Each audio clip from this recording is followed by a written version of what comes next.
Welcome to The Perspective. I'm Lorie Hartshorn, and really glad you joined us today. Life can be hard, right?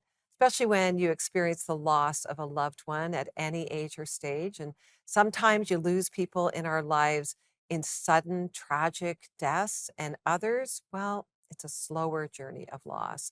And perhaps you're caring for a loved one right now, and maybe you're feeling a little weary.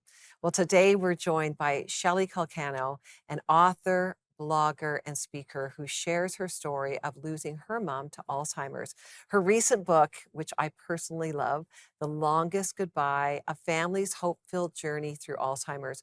It is so deeply encouraging, and it reminds readers just to remember and their loved ones while they're still here, actually to enjoy those moments, to be intentional about celebrating and living through the pain and those hard days. It's filled with, well, some tears, but hope and bittersweet moments, all held together by this beautiful love of a mother and daughter.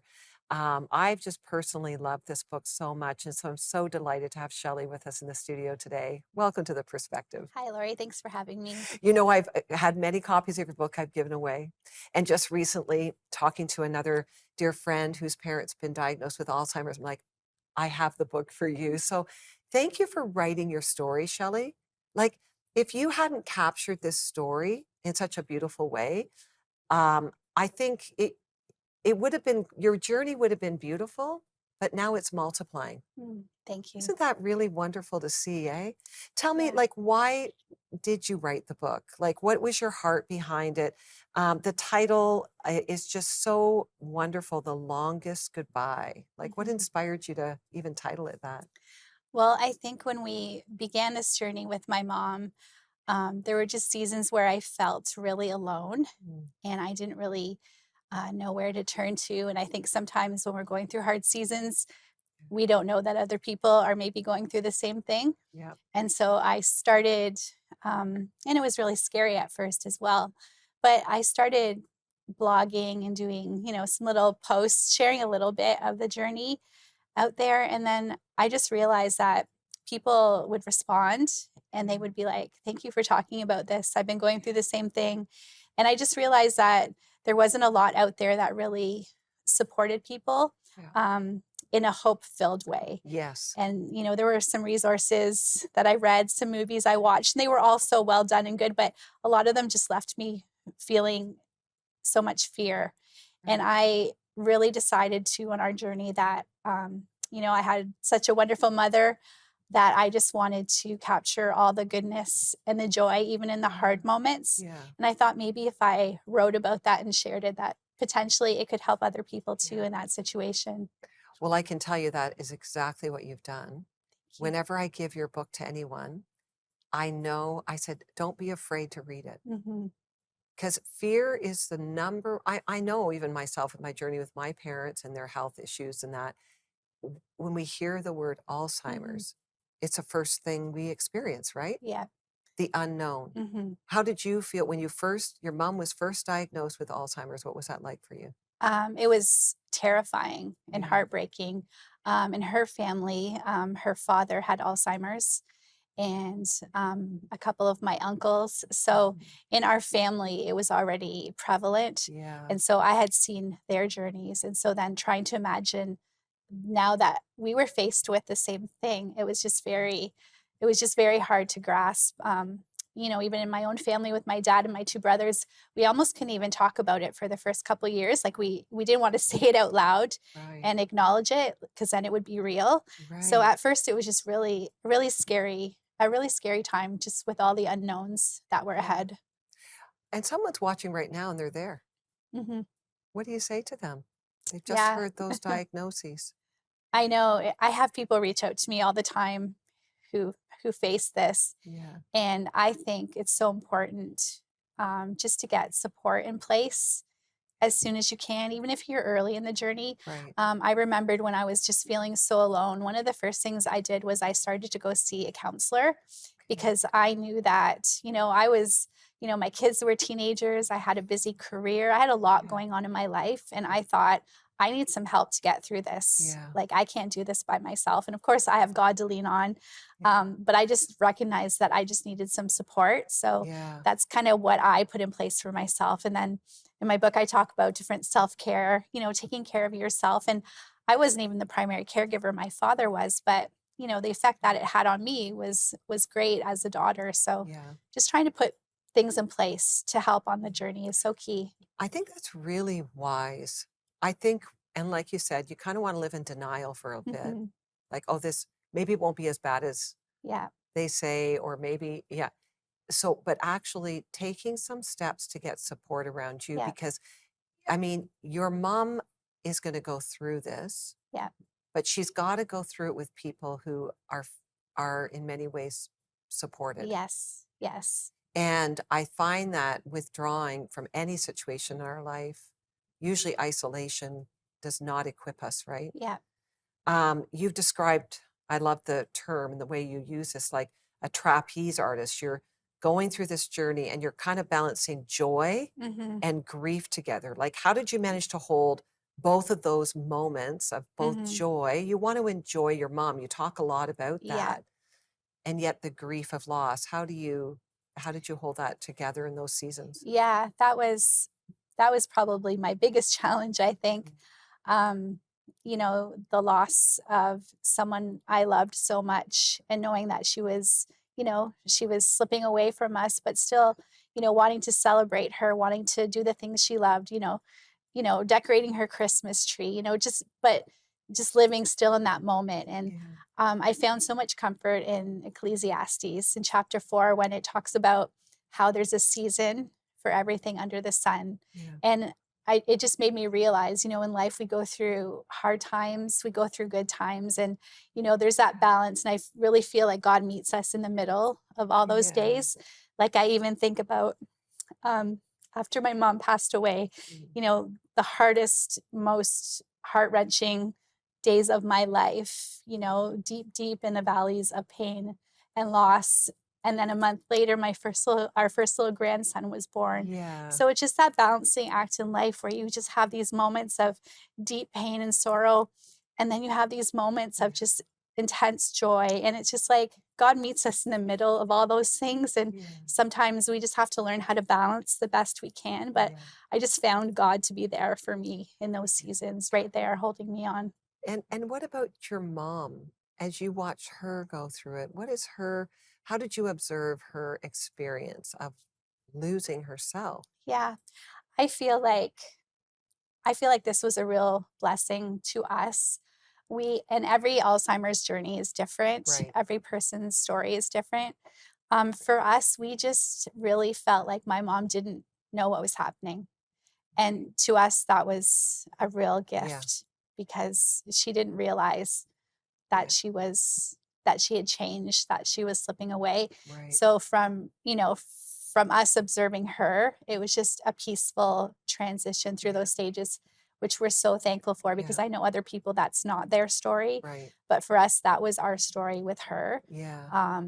For us in our situation, the heart wrenching, I feel like it was so much more difficult on our side. Yes. For her, I feel like she had peace through that journey, Right. which made it easier for us, Yeah, I think. yeah. Yeah. It is true. It's so different for everyone. Yeah. And I love how in your book you mark really you were looking for ways to still celebrate the life that you were experiencing with her. Yes. Why is that so important? I just feel like to be loved so deeply, I just feel like that has to be honored through a lifetime. Like my Yeah, mom loved me so much and celebrated me so much. yeah, And I just felt like she was still worthy of those celebrations, yeah, even near the end when she didn't know what was happening. yeah, We would decorate her room in long-term care for Christmas. We would mhm. bring her flowers for her birthday. Up until the very end, I did all Wow, those things because I wow. still wanted to celebrate her.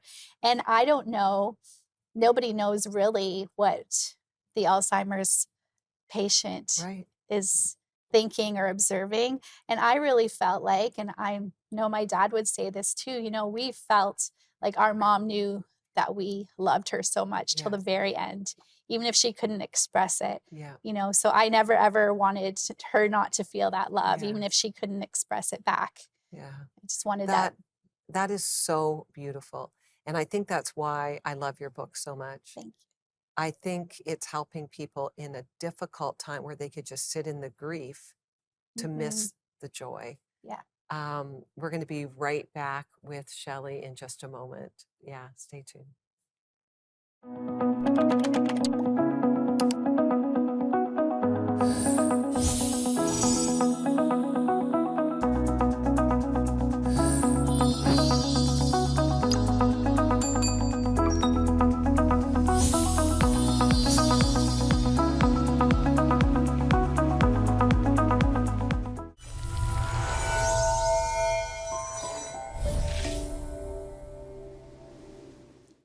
Hey, friends, I want to help you in this journey called life. And one of the ways we do that is by partnering with you through our monthly devotional. And this resource is designed to help you walk through the Bible, to reflect on its application, to engage in prayer, and have something meaningful to ponder each day. And it becomes the substance of what I teach from each day on the perspective. And we'll cover an entire month at a time in each devotional booklet. If you'd like to receive your own copy, simply visit our website at theperspective.tv/devo, and we'll make sure it reaches you in time. We also deeply appreciate your prayers and ministry gifts, which help us continue offering this devotional each month.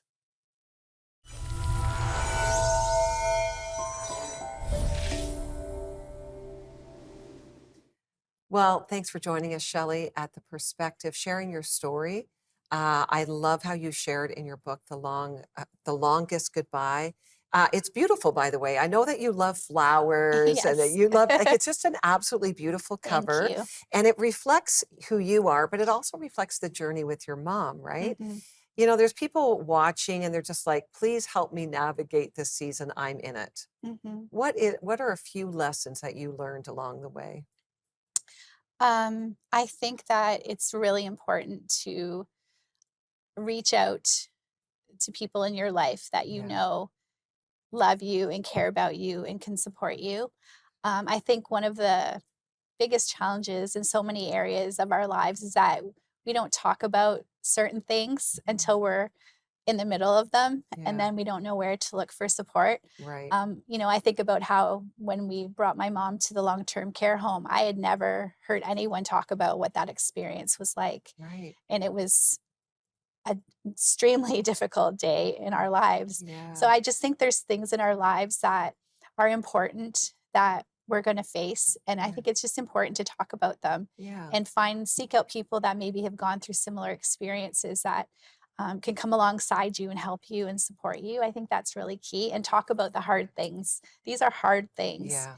And I think, like I said, when I started blogging and sharing things and people saying, yes, yes, I realized that, let's talk about things Yeah. more and let's support each other more in these Yeah. moments. So, I love that. And you're continuing to do that.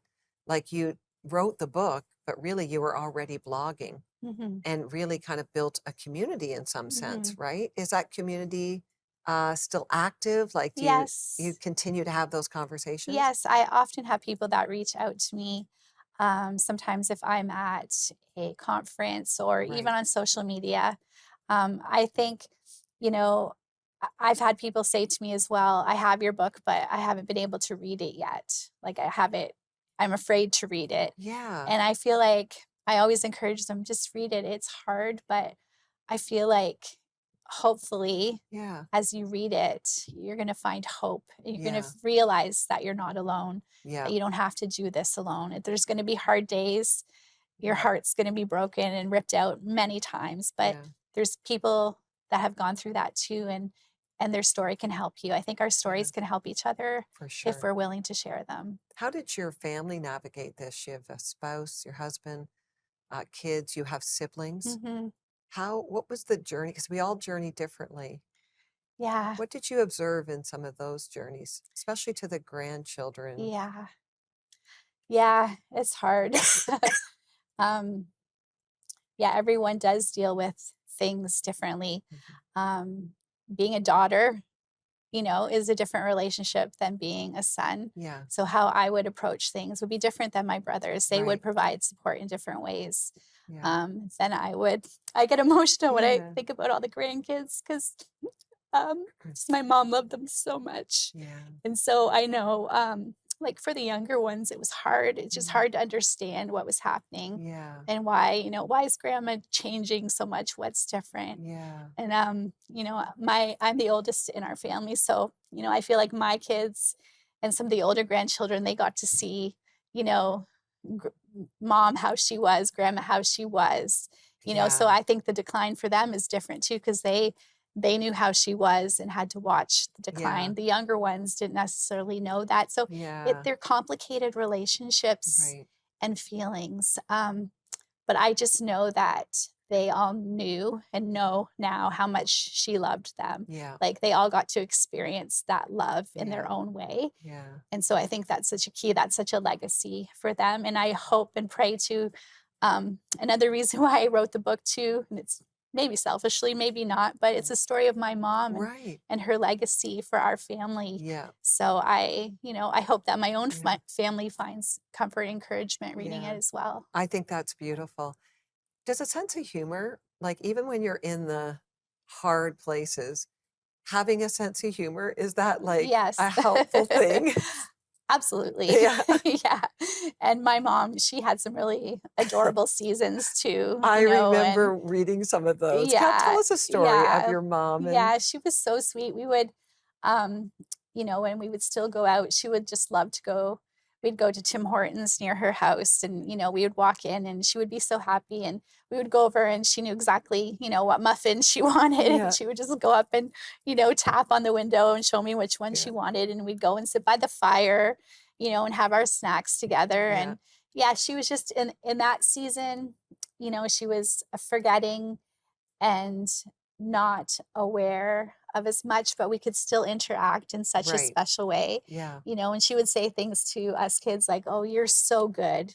You're so good." Did you And hear that growing up or but now I you're felt great? like I know, I felt like it was her way of saying, "I love you," and Yeah. I can't get the words out. I love you, Yeah. but you're so good. And sometimes she would Oh, take my dad's hand or my siblings or and she would just be like, "You and me." Like she'd hold our hands and say, "You and me." right. And to me, that expressed so much Yeah. in those 3 words. Like, it's her saying, "We're still together." Like, I Yeah. can't say it all. I can't express it all, but I know you're here with me and Yeah. I'm here with you. So I Yeah. just have so many of those like really treasured memories just like stored in my heart forever that I can just pull on. That's so beautiful. That is so amazing. And it, like you say, not everyone's experience Mhm. is the same. Yeah.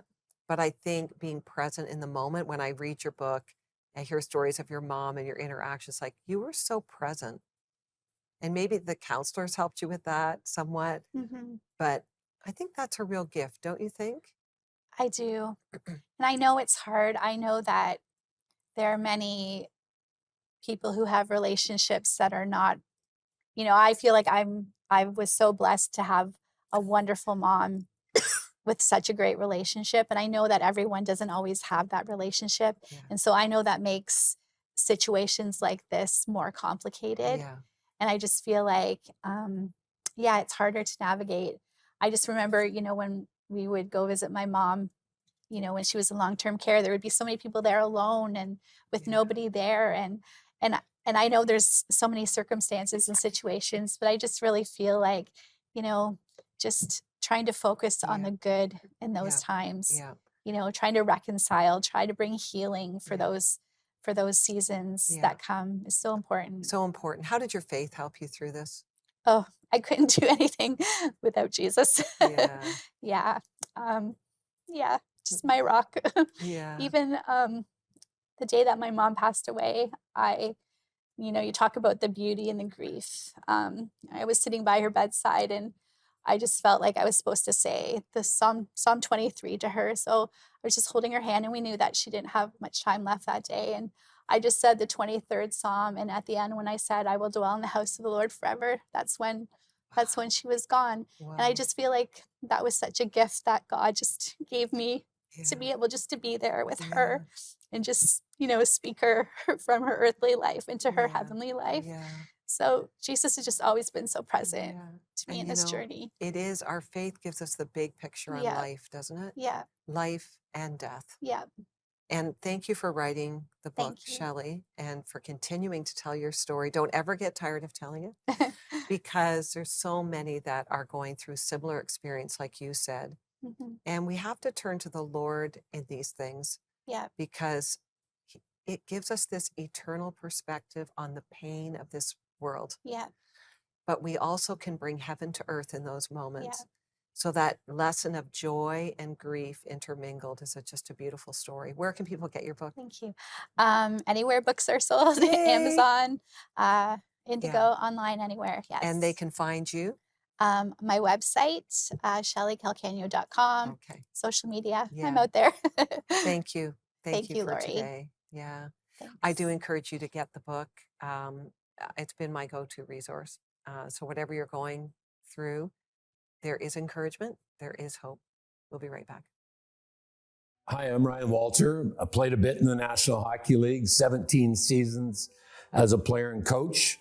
But I love this idea of servanthood. In John chapter 2, there's a beautiful little verse. Jesus does this miracle, turns water into wine.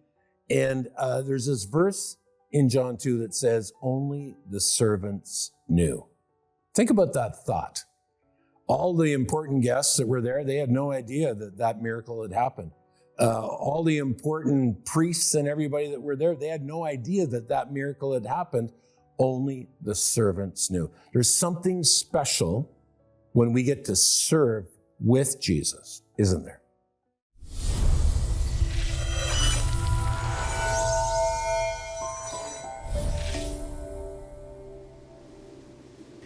Have you ever met somebody and then had a conversation with a friend? You say, whoa, that person, that man, that woman, they're on a mission. You know, it means they are just focused like a laser beam. They know where they're going and what they want to do.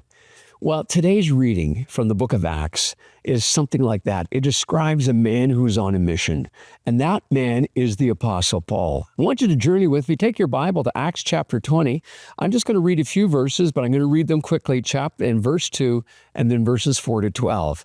So Paul traveled throughout the area, and get this, he spoke many words of encouragement to the people, and he finally arrived in Greece. And he took a whole bunch of people with him on this journey. But then we come and he says that in one of the cities where he stopped, reading in verse 7, on the first day of the week, we came together to break bread. That's the communion service, the remembering Christ's death and resurrection. And Paul spoke to the people. And because he intended to leave the next day, hear this, he kept talking until midnight. I mean, I'm a long-winded speaker as well, but I don't normally do that one. And it says there were many lamps in the upstairs room where they were meeting. And seated in the window was a young man named Eutychus, who was sinking into a deep sleep as Paul talked on and on. And when he was sound asleep, he fell to the ground from the third story. And my goodness, they picked him up dead. But Paul went down, he threw himself on the young man, put his arms around him, and he said, "Don't be alarmed. He's alive." And he went upstairs again. They broke bread, had something to eat, and he talked until daylight, and then he left. And the people took the young man home alive, and believe me, they were greatly comforted.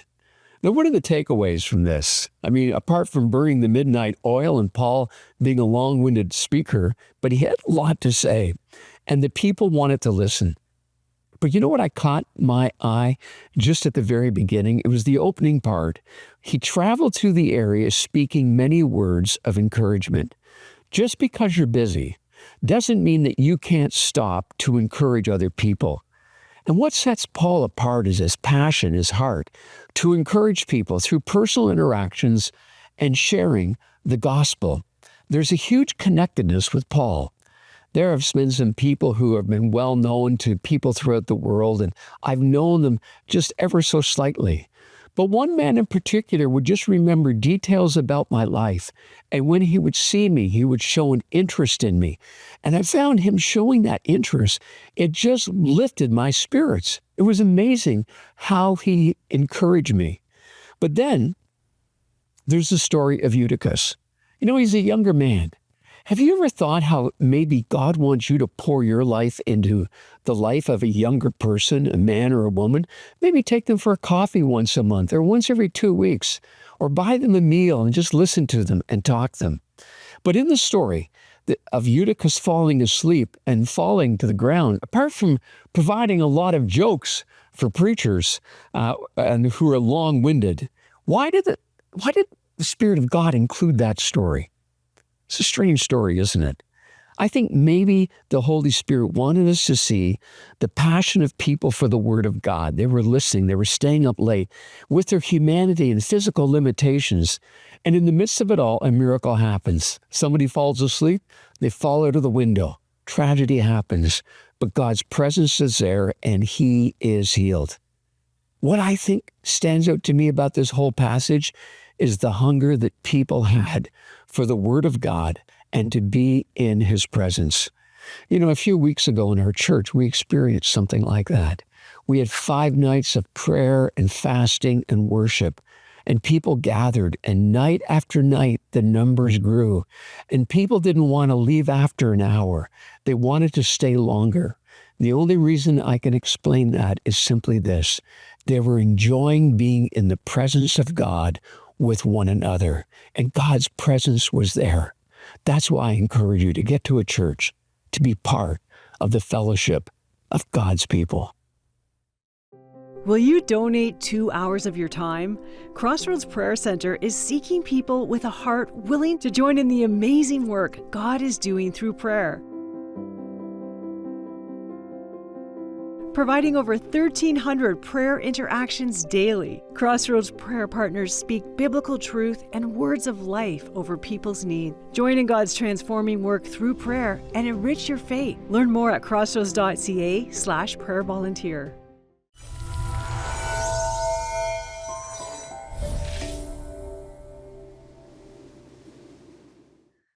Well, I don't know about you, but I had to hold it together, just being so touched with Shelly's story today. Wasn't that beautiful? And I know there's those of you watching that are going through either a similar journey or a health journey with a loved one. I really encourage you to get her book and just know that you can trust God to be with you in this journey. I know I am, as my parents are going through their own health issues, and you just are finding the joy in the middle of what can be a difficult season. And you need prayer. I'm telling you, reach out to our prayer team, 1-855-910-6297. Our prayer partners are available for you 24 hours, 7 days a week. Don't hesitate to call. And we have a resource. Mike puts together a monthly devotional that's so wonderful. Go to theperspective.tv. You can sign up for it there. Thank you for your support of this ministry. We can't do this without you. And I encourage you to watch each day, to call our prayer lines, and to reach out with anything that you have on your mind, because we're here to serve you. Thanks for watching.